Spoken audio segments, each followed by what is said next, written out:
Hola, ¿cómo están? Yo soy Liv y les doy la bienvenida una vez más a mi canal. Y este es un video que me han pedido mucho, ¿verdad? Siempre me preguntan y quieren que haga un video sobre este tema. Pues oigan, este va a ser más un story time. Primero, hablar de lo paranormal no quiere decir que haya visto un fantasma, que haya tenido visiones, que una aparición, que me han jalado los pies o algo, no. Sino cosas fuera de lo común, fuera de lo normal. Pero para comenzar a la historia los tengo que poner un poquito en contexto del por qué en mi familia se dan este tipo de cosas. Yo soy originaria de un estado del norte de México llamado Sonora. Soy de la capital de la ciudad de Hermosillo, pero mis papás no son originarios de esta ciudad, sino que vienen de otras ciudades también del mismo estado. En específico, dentro de la familia de mi papá, somos descendientes de una tribu que pues en Latinoamérica también hay muchas etnias, y en Sonora una de las más representativas son los yaquis, la etnia yaqui. Y pues vean esta cara de Pocahontas, yo soy mitad yaqui y el letrerito está escrito en yaqui o caíta, que es el nombre oficial de la lengua. Aquí dice Enchinehuata, que significa te quiero mucho. Como las etnias indígenas en todas partes del mundo tenían tradiciones y costumbres diferentes, dentro de la etnia yaqui se daba mucho las curanderas, las brujas, no sé cómo le llaman de otra manera, pero nosotros le conocemos como curanderas. Personas que tienen los dones de curar a las personas a través de diferentes técnicas.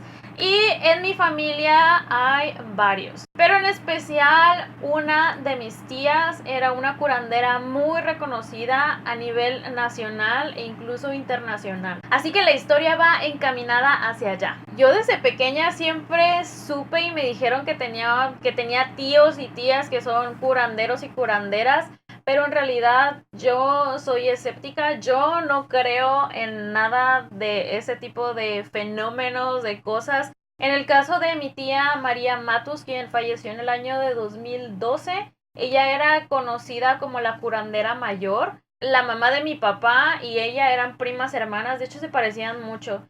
Y mi tía, ella nunca quiso hablar español, bueno, nunca quiso hablar en castellano, ella hablaba en caíta. Y de hecho cuando la íbamos a visitar a Vican Pueblo, yo nada más la vi creo como unas 4 veces en mi vida, me parece, porque era difícil. Una, casi no íbamos al pueblo Vican en específico, y otra, siempre estaba lleno de gente esperando para ser atendidos por ella. Había en serio unas colas, gente durmiendo allá afuera de su consultorio por días para que los atendiera mi tía. Y de hecho también había muchos extranjeros que venían de otras partes del mundo para curarse. También lo que me dijeron a mí era que cantantes como de la talla, bueno, en México de Joan Sebastián, Leodán, sí, ellos iban a tratamientos con mi tía de cáncer. Hay muchísimos testimonios de gente que fue curada por ella, que les digo que realmente a mí no me consta nada, yo soy escéptica, pero es lo que dice la gente y los testimonios ustedes pueden encontrar en YouTube si escriben María Matu. Hay entrevistas que la quisieron entrevistar de Discovery Channel, de National Geographic y varias cuestiones más. Era una persona no que buscara aprovecharse de la fama ni nada, ella solamente era como al servicio de la comunidad. Pero la historia que les voy a contar es sobre otra tía que también pueden encontrar. Les voy a dejar todos los links de los videos que les estoy diciendo abajito en la cajita de descripción.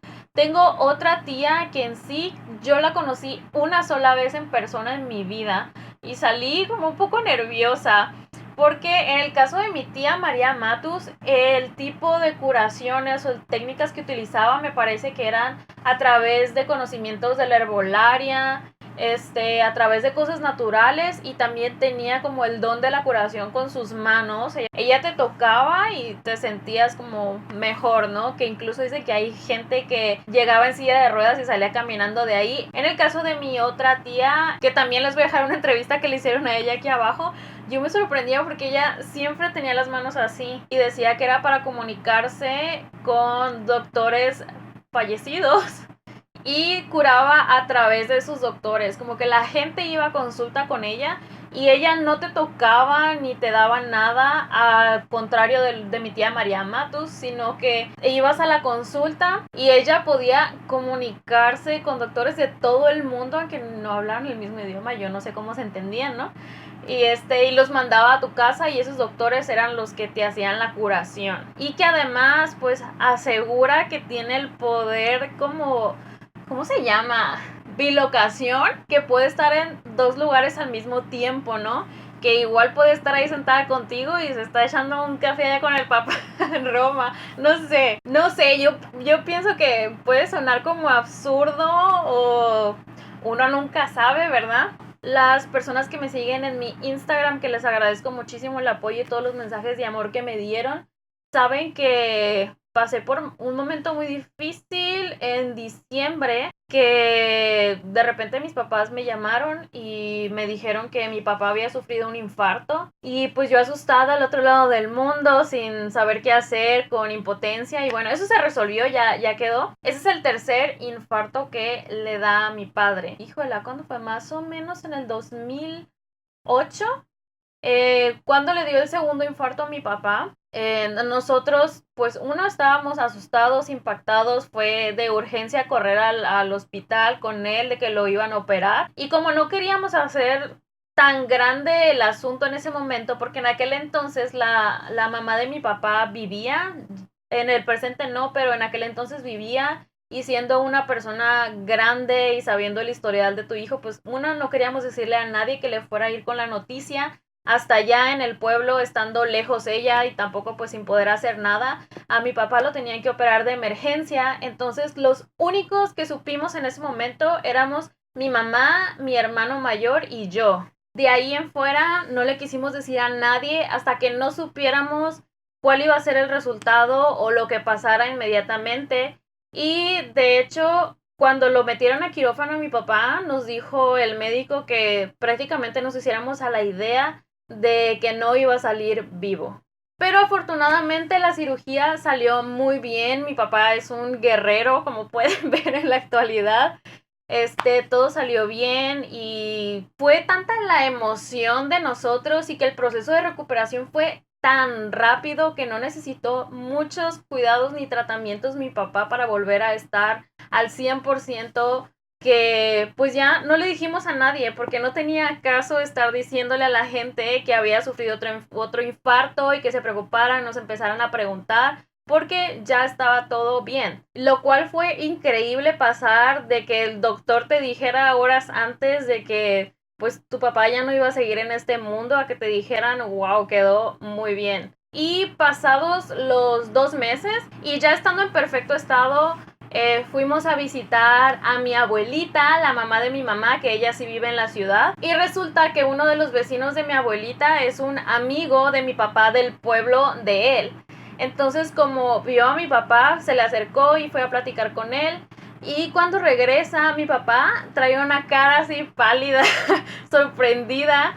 Y nosotros pues extrañados, ¿no? Que sí, ¿qué pasó? ¿Qué te dijeron? ¿Pasó algo mal en el pueblo? ¿O qué ondas, no? Y pues dice mi papá que este señor se le acercó y le preguntó que si cómo había estado, que si todo bien de la cirugía. Y mi papá se quedó de a cuatro, como de que, ¿quién te dijo de la cirugía? Y su amigo le respondió que unas semanas antes había ido al pueblo y que vio a la tía de mi papá, bueno, a nuestra tía, y mi tía le dijo que ella había estado en la operación con sus doctores muertos cuidando que mi papá saliera bien. Y la misma cara que había tenido mi papá de sorpresa, nosotros nos quedamos también como de que, ¿what? Bebés, de verdad, no hay forma de que alguien supiera lo que había pasado porque no le dijimos a nadie, fue casi un pacto de nosotros de no decirle a nadie, y menos a esa persona que casi no la contactamos y seremos parientes y todo, pero en aquel entonces íbamos al pueblo, pero no ni a visitarla a ella ni nada por el estilo, y fue como que, ok, fue algo muy extraño. Y por otra parte, la segunda cosa extraña que me pasó a mí, estoy hablando como de coincidencias, yo no voy a decir que son cosas paranormales o que tengo premoniciones o presentimientos ni nada, sino han sido cosas curiosas coincidencias, pero muy, muy raras. Y lo siguiente me sucedió en el año 2012 cuando iba de intercambio a España. Iba específicamente a la ciudad de Santiago de Compostela, en Galicia, pero para llegar allá desde mi ranchito, oigan, tuvimos que hacer múltiples escalas y bueno, la última fue llegar a Madrid y de Madrid teníamos que agarrar un tren para llegar hasta Santiago. Fueron bastantes horas, fue muy pesado. Y yo iba con otros compañeros que en realidad no conocía mucho porque eran de diferentes carreras. Solamente una compañera era muy cercana, pero los demás nunca los había visto antes del viaje. Estaba tan cansada ya que me quedé dormida en el tren. Tuve un sueño muy, muy extraño. Estaba parada enfrente de un río y la corriente iba muy, muy rápida. Y de repente veo que en la corriente va mi mamá acostada, así como pues flotando en el agua y que la lleva a la corriente. Y yo la quise agarrar en mi sueño, la quise agarrar, pero no podía. No podía salvar a mi mamá del agua. Fue tan feo para mí que desperté de golpe diciendo, mamá. Y me dio mucha vergüenza ya que estaba despierta porque me di cuenta que había despertado a todos. Y pues empezaron a reír de mí y a hacerme bullying, como que, ay, ya extraña a su mamá. Entonces pasaron los meses en que yo estuve allá en España y nada, ya me había olvidado de eso. Mi mamá tuvo un accidente mientras yo estaba en España. Nuestra casa es de 2 pisos y todas las habitaciones están en la segunda planta. En algún momento que iba bajando las escaleras, se resbaló el pie y cayó de las escaleras de manera como acostada. Y yo supe hasta un mes después. Nadie me quiere decir nada nunca, pero yo supe hasta un mes después que mi mamá había tenido un accidente y que de hecho estuvo inconsciente por varias horas. Y afortunadamente mi hermano estaba allí para auxiliar a mi mamá. Entonces, cuando yo me enteré de eso, miren, lloré como Magdalena, pero me acordé muchísimo de ese sueño que tuve. O sea, lo relacioné bastante de la forma en que yo a mi mamá, que yo no la podía ayudar. Y me quedé, habré heredado algo de mi familia, pero no lo sé. Y bueno, esas son las únicas cosas raras que me han pasado, si se pueden considerar como paranormales. Cuéntenme ustedes sus historias aquí abajito en la cajita de comentarios. Espero que les haya gustado, de perdida que los haya acompañado a lavar los trastes mientras les cuento estas cosas. Y no se olviden de suscribirse al canal. Muchísimas, muchísimas gracias. No lo puedo creer, somos 192,000 personas. De verdad, muchísimas gracias. Espero verlos pronto en el siguiente video y me despido. Bye.